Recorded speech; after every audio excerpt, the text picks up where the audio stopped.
Everyone ఈరోజు వచ్చేసి మనం హైదరాబాద్ టు బెంగళూరు వెళ్తున్నాము. ప్రజెంట్ నేను వచ్చేసి జెయింట్ మెట్రో స్టేషన్ దగ్గర ఉన్నాను.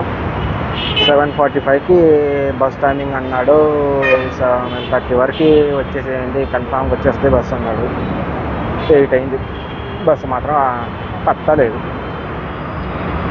ఏందా ఎప్పుడు లేనిది మనం వచ్చేసి ఈసారి ఇంటర్సిటీ వదిలేసి నవంబర్ ట్రావెల్స్ బుక్ చేశారు మా వాళ్ళు. నాకు అప్పటికే అడిగాను ఇంటర్సిటీ బుక్ చేయండి అని చెప్పేసి, బట్ స్టిల్ ఇది బాగుంటుంది, ఇది ట్రై చేయండి అని చెప్పేసి మా వాళ్ళు నవంబర్ ట్రావెల్స్ బుక్ చేశారు. ఇంతవరకు బస్సు రావట్లేదు. ఏం చేయాలో ఏం తెలియట్లేదు. అప్పటి నుంచి రోడ్డు మీద ఖాళీగా మీ అమ్మాయి బ్యాగ్ ఒకటి మూసుకుంటూ అలానే చూస్తున్నాం. వేరే ఆప్షన్ కూడా లేదు మనకి. వీడు జేఎన్టీ అని చెప్పిండు, జేఎన్టీ మెట్రో స్టేషన్ అని చెప్పాలి, అది చెప్పకుండా జేఎన్టీ అని చెప్పిండు. ఇంకోటి 690 పిల్లర్ అన్నాడు. ఇది వచ్చేసి నిజాంపేటలో ఉంటుంది.